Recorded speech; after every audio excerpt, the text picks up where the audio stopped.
ఓం శ్రీమాత్రే నమః. ఛానల్లోకి స్వాగతం అండి. సెప్టెంబర్ 21వ తేదీ మహాలయ అమావాస్యతో కూడిన సూర్యగ్రహణం ఏర్పడనుంది. ఇది పరమ పవిత్రమైనది, ఎంతో శక్తివంతమైనటువంటి తిథిగా జ్యోతిష శాస్త్ర పండితులు తెలియచేస్తున్నారు. ఇటువంటి తిథుల కోసం ఎందరో ఋషులు మునులు సైతం ఎదురు చూస్తూ ఉంటారు. మరి ఇటువంటి తిథికి ఎందుకంత ప్రత్యేకత అంటే నరదృష్టిని తొలగించుకోవడానికి, నెగిటివ్ ఎనర్జీని మన ఇంటి నుంచి పంపించడానికి ఎన్నో రకాల పరిహారాలు మనం చేయడానికి ఈ తిథి ఎంతో ఉత్తమమైనటువంటి తిథి. అయితే ఈ తిథి నాడు మీ కష్టాలకు కారణమైన నెగిటివ్ ఎనర్జీ బయటికి పంపడానికి, ఆర్థిక పరంగా మీకు ఉన్నటువంటి అవకాశాలు మరింతగా పెరగడానికి, ఆర్థిక స్థిరత్వం కలగడానికి, అప్పులు తీరిపోవడానికి, ఇంట్లో ఉన్నటువంటి కష్టాలన్నీ కూడా తొలగిపోవడానికి, కుటుంబ సఖ్యత కలగడానికి, వ్యాపారంలో ఉండేటటువంటి చాలా వరకు ఇబ్బందులు కష్టాలు అన్నీ తొలగిపోయి వ్యాపార అభివృద్ధి జరగాలి అని కోరుకునే వారందరికీ కూడా ఇటువంటి ఒక తిథి ఒక ప్రత్యేకమైన తిథి అని చెప్పుకోవచ్చు. ఇబ్బంది ఏదైనా తీరకుండా మిమ్మల్ని బాధ పెడుతున్నటువంటి ఉంటే కనుక వాటన్నిటికీ మూల కారణమైనటువంటి బ్లాక్ మ్యాజిక్, నెగిటివ్ ఎనర్జీ ఇటువంటివి మీ ఇంటి నుండి బయటికి తరిమి కొట్టడానికి ఈ యొక్క తిథి నాడు కేవలం కళ్ళు ఉప్పుతో చిన్న పరిహారం తేలిగ్గా చేసుకున్నట్లయితే మీకు చక్కటి ఫలితాలనేవి లభిస్తాయి. ఈ పరిహారం ఆచరించడం వల్ల ఎంతో మంచి ఫలితాలు వస్తాయని చక్కగా చెప్పవచ్చు. ఎందుకంటే ఈ తిథి అంతటి శక్తివంతమైన తిథి. అందులో ఉన్న పరమ పవిత్రమైన ఎంతో శక్తివంతమైనటువంటి కళ్ళు ఉప్పుతో మనం ఈ చిన్న తేలికపాటి పరిహారం చేస్తున్నాం కనుక ఖచ్చితంగా ఫలితాలు మీకు ఊహకి అందని విధంగా ఉంటాయి. రెట్టింపు ఫలితాలు వస్తాయని చెప్పవచ్చు.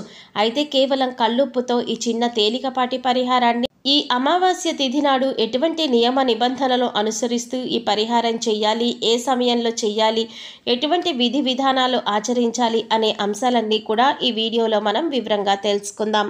కానీ అంతకంటే ముందుగా మీరు కనుక మన ఛానల్ ఇప్పటి వరకు సబ్స్క్రైబ్ చేసుకోకపోతే సబ్స్క్రైబ్ చేసుకొని పక్కనే వచ్చిన బెల్ ఐకాన్ నొక్కి ఆల్ సెలెక్ట్ చేసుకుంటే మేము ఇలాంటి వీడియోస్ అప్లోడ్ చేయగానే ముందుగా మీకు నోటిఫికేషన్ వస్తుంది.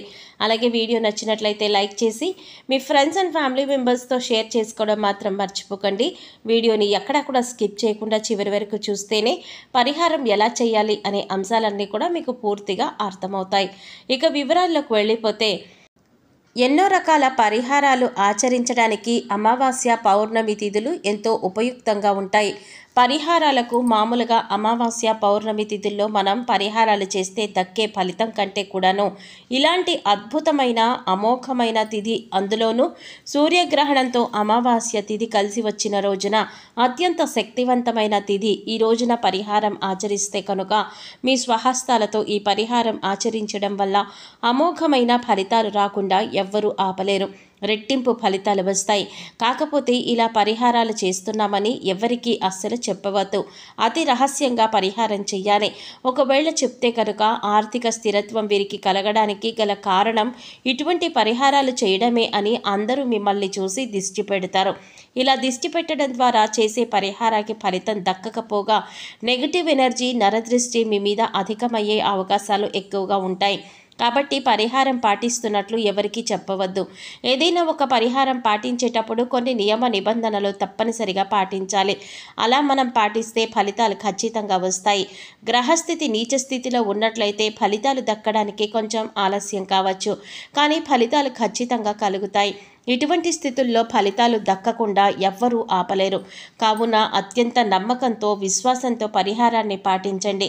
అయితే ఉప్పుతో, అంటే కేవలం గుప్పెడు కళ్ళుప్పు అంటారు కదా, కళ్ళుప్పు, రాళ్ళుప్పు, దొడ్డుప్పు, ఇలా మీ ప్రాంతాల్లో ఈ ఉప్పుని ఏ పేరుతో పిలుస్తారో ఆ కళ్ళుప్పుతో ఈ పరిహారం ఏ విధంగా, ఎటువంటి నియమ నిబంధనలు ఆచరిస్తూ గావించాలో ఇప్పుడు మనం తెలుసుకుందాం. ఈ అమావాస్య తిథి నాడు సూర్యోదయానికి పూర్వమే నిద్రలేచి తలారా స్నానం చేసి ఈ పరిహారం చేయాలి. ఇది ఖచ్చితంగా గుర్తుపెట్టుకోండి.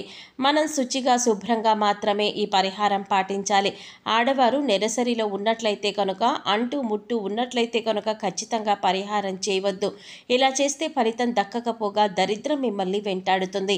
అలాగే మాంసాహారాన్ని భుజించిన తర్వాత కూడా ఈ పరిహారం చేయవద్దు. అమావాస్య తిథికి ముందు రోజు కూడా మనం మాంసాహారం తినకూడదు. అలాగే అమావాస్య తిథి నాడు కూడా మాంసాహారాన్ని ముట్టుకోకూడదు. కేవలం సాత్విక ఆహారం మాత్రమే భుజించాలి. ఆహార నియమాన్ని తప్పకుండా పాటించాలి. మగవారు ఈ పరిహారం చేస్తున్నట్లయితే కనుక మాంసాహారమే కాదండి, మద్యాన్ని కూడా కూడా సేవించకూడదు. మనం చాలా వరకు కూడాను పరిశుభ్రంగా ఉండి మాత్రమే ఈ పరిహారాన్ని పాటించాలి. భార్యాభర్తలు కలిసిన తర్వాత ఈ యొక్క పరిహారం చేస్తున్నట్లయితే కనుక తలారా స్నానం చేసిన తర్వాతే పరిహారాన్ని చేయండి. ఇటువంటి నియమ నిబంధనలు ఖచ్చితంగా పాటించాలి. పరిహార శాస్త్రంలో ఈ విధంగా చెప్పబడిన ఈ ప్రత్యేకమైన పరిహారం ఖచ్చితంగా నియమాలను అనుసరించి చేయవలసిందే. ఈ యొక్క పరిహారాన్ని ఎప్పుడు చేయాలి అంటే అమావాస్య తిథి ఉన్నప్పుడు రాత్రి 9 గంటలు, 10 గంటలు, 11 గంటలు ఎప్పుడైనా సరే అమావాస్య తిథి ఉన్నప్పుడు ఈ సమయంలో ఎప్పుడైనా చేయవచ్చు. ఈ పరిహారానికి మీకు కావలసింది మట్టి పాత్ర. మట్టి పాత్ర కానీ లేకపోతే ఒక మట్టి ప్రమిద కానీ లేదా మనం దీపం వెలిగిస్తాం కదండి, అలా ఏదైనా తీసుకోండి పర్వాలేదు. లేదా కొంచెం పెద్దదైనా తీసుకోండి పర్వాలేదు. లేకపోతే కనుక గాజు బౌల్ కూడా తీసుకోవచ్చు. ఈ రెండు మాత్రమే ఉపయోగించాలి. స్టీల్ కానీ రాగి కానీ ఇలాంటివి అస్సలు ఉపయోగించకూడదు. ఇక ఈ యొక్క పరిహారాన్ని వంటగదిలో కానీ పూజ గదిలో కానీ చెయ్యాలండి. వంటగదిలో కావచ్చు, పూజ గదిలో కావచ్చు, ఈ మట్టి కుండ లేదా మట్టి పాత్ర, గాజు బౌల్ తీసుకొని ఒక గుప్పెడు ఉప్పు అందులో పట్టే విధంగా ఉప్పును వేయవలసి ఉంటుంది. ఉప్పు అంటే కళ్ళుప్పు మనకు తెలుసు కదండి. మెత్తని ఉప్పును పరిహారాలకు అస్సలు మనం వాడము. కళ్ళుప్పు, దొడ్డుప్పు, రాక్ సాల్ట్ ఇలా ఉప్పును ఉపయోగించాలి. ఇలా ఈ ఉప్పును మీ ప్రాంతంలో ఏ పేరు పెట్టి పిలుస్తారో చూసుకొని ఆ ఉప్పును మాత్రమే ఉపయోగించండి. ఇక చిటికెడు కంటే ఎక్కువ పసుపు కావాలి. చిటికెడు కంటే ఎక్కువ కుంకుమ కావాలి. 1 రూపాయి బిళ్ళ లేదా 5 రూపాయల బిళ్ళ కావాలి. మనం ధనంతో పరిహారం చేస్తే కనుక లక్ష్మీదేవి ఆకర్షితురాలవుతుంది. కావున 1 రూపాయి కానీ లేదా 5 రూపాయల బిళ్ళతో కానీ ఈ పరిహారం చేయండి. అప్పులు తీరిపోవాలి, మొండి బకాయిలు వసూలు కావాలి, ఇంట్లో ఉన్న సమస్యలు తొలగిపోవాలి, నరదృష్టి మొత్తం కూడా విడిపోవాలి అని ఈ పరిహారం చేయండి. కులదైవం లేదా ఇష్టదైవాన్ని మనసులో స్మరిస్తూ ఈ పరిహారం చేయాలి. ఇక మట్టి పాత్ర తీసుకున్నాము, అందులో గుప్పెడు కంటే ఎక్కువ కళ్ళు ఉప్పును నింపాము. చిటికెడు కంటే ఎక్కువ పసుపు, చిటికెడు కంటే ఎక్కువ కుంకుమ వేశాము. 1 రూపాయి బిళ్ళ లేదా 5 రూపాయల బిళ్ళ వేశాము. ఇక ఇవన్నీ కూడాను మనం ఎడం చేతితో మాత్రమే వేయాలి. కుడి చేతిని ఉపయోగించవద్దు. అలాగే ఆ తర్వాత అన్నింటినీ వేశాక ఎడమ చేతితో ఆ యొక్క బౌల్ని చేతిలో పట్టుకొని మీ యొక్క సంకల్పం చెప్పుకోండి.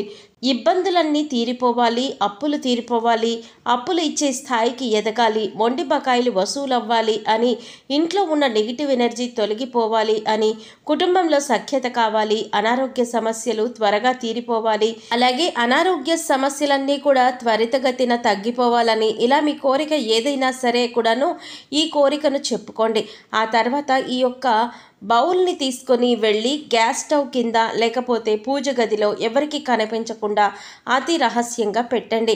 మీకు మాత్రమే కనిపించాలి. పరిహారం చేసినట్లు మీకు మాత్రమే తెలియాలి, ఎవ్వరికి తెలియకూడదు. ఇంట్లో కుటుంబ సభ్యులకి కూడా అస్సలు చెప్పవద్దు. ఒక రోజు మొత్తం కూడా ఈ యొక్క పరిహారం చేసిన ఆ బౌల్ అనేది మీ ఇంట్లో నిద్ర చేయాలి. అంటే మీ ఇంట్లో ఆ బౌల్ని అలా పెట్టి ఉంచాలి. మీ ఇంట్లో ఉన్న నెగిటివ్ ఎనర్జీ మొత్తం కూడా ఇలా ఉంచడం వల్ల అది లాగేసుకుంటుంది, ఆకర్షిస్తుంది. రాళ్ల ఉప్పకు ఎంతో శక్తి ఉంది. ప్రతికూల శక్తిని ఇంట్లో ఏ మూల దాక్కుని ఉన్నా కూడా ఆకర్షిస్తుంది. ఇక మరునాడు ఉదయం అంటే అమావాస్య తిథి నాడు మరుసటి నాడు ఉదయం అందరికంటే ముందుగానే నిద్ర లేచి ఈ యొక్క పాత్రను తీసుకువెళ్ళి ఎక్కడైనా పారే నీళ్ళల్లో కలిపేయండి లేదా నిర్జన ప్రదేశంలో వదిలేయండి. అంటే ఎక్కడ మనుషులు తిరగని చోట ఈ యొక్క బౌల్ని ఉప్పుని మొత్తం వదిలేసి రండి. ఇక మీరు అందులో వేసిన రూపాయి బిళ్ళ కానీ 5 రూపాయల బిళ్ళ కానీ ఉంటుంది కదా, అది తీసి ఎవరికైనా దానంగా ఇచ్చేయండి.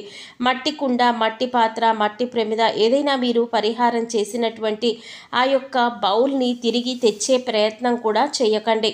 అక్కడ విడిచిపెట్టి వెనుక తిరిగి చూడకుండా వచ్చేయండి. ఇలా వచ్చేసి కాళ్ళు చేతులు కడుక్కొని ఇంట్లోకి వచ్చేయండి. ఇలా చేస్తే కనుక నెగిటివ్ ఎనర్జీ మొత్తం కూడా పారిపోతుంది. ఇంట్లో ఏదో ప్రశాంతమైనటువంటి భావన మీకు ఖచ్చితంగా కలుగుతుంది. ఈ తిథికి అంతటి శక్తి ఉంది. కావున నమ్మకంతో, విశ్వాసంతో ఈ పరిహారం ఈ విధంగా పాటించి ఈ నియమాలను తప్పకుండా ఆచరించండి. అంతా మంచి జరుగుతుంది. శుభం భూయాత్. సో చూసారు కదండి, ఈ వీడియో కనుక మీకు నచ్చినట్లయితే లైక్ చేసి మరిన్ని మంచి వీడియోస్ కోసం మన ఛానల్ సబ్స్క్రైబ్ చేసుకోండి. అలాగే వీడియోని మీ ఫ్రెండ్స్ అండ్ ఫ్యామిలీ మెంబర్స్తో షేర్ చేయడం మాత్రం మర్చిపోకండి. Thanks for watching.